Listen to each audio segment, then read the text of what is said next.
China has been a vital driver of global economic growth in recent years. There's therefore naturally been much concern over the slowing pace of its economic expansion. Some have even feared that a hard, painful deceleration could derail the already weak global economic recovery. China's third quarter GDP figures were therefore welcome reading.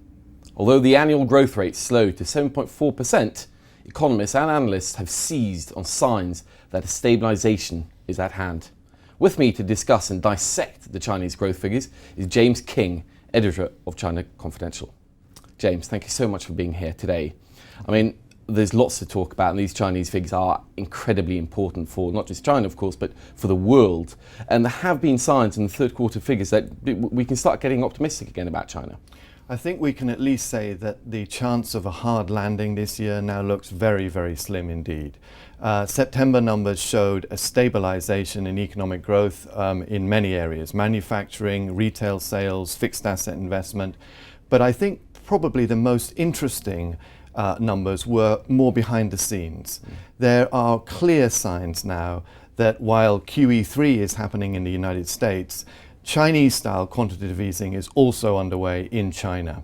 A particular part of this is the increased alacrity these days of Chinese corporations to issue medium-term bonds. In fact, medium-term bonds and bond issuance in general has overtaken bank loans as the prime source of capital for the corporate sector. I think we can see, we have a chart on that here, and we can see it's pretty stark here towards the end of September that medium-term bond sales, far exceed loans and have for the past 2 months. I mean, that's fascinating. It's interesting that in the 9 months to the end of September, the issuance of medium-term bonds outpaced the issuance of medium and long-term loans from the banks by 31%.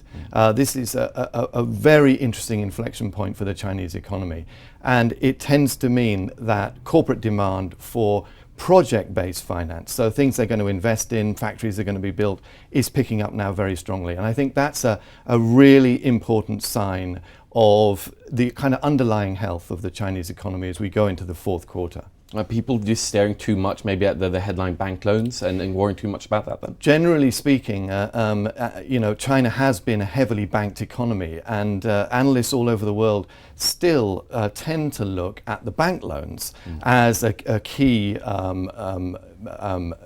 indicator for the health of credit supply within the economy. But actually, the action now has shifted to the capital markets and away from formal bank lending. Well, you mentioned that there's been some investment in factories and manufacturing. If we can see here that obviously that isn't all doom and gloom, but the really positive story for the past year has been the continuing expansion of the services sector. I mean, people associate China a lot with foggy towns and factories and Dickensian landscape, but in fact services and the rebalancing of the economy is been almost happening arguably unnoticed. Absolutely, this is a really very important point. Our surveys, China Confidential surveys in 15 cities across the 5 regions of China, shows consistently this year that service sector activity has really outpaced the activity that we've seen in manufacturing. Service sector has been growing quite strongly this year, whereas manufacturing, the growth has been slowing down quite sharply. Services are already the biggest employer in China, far outpacing manufacturing employment.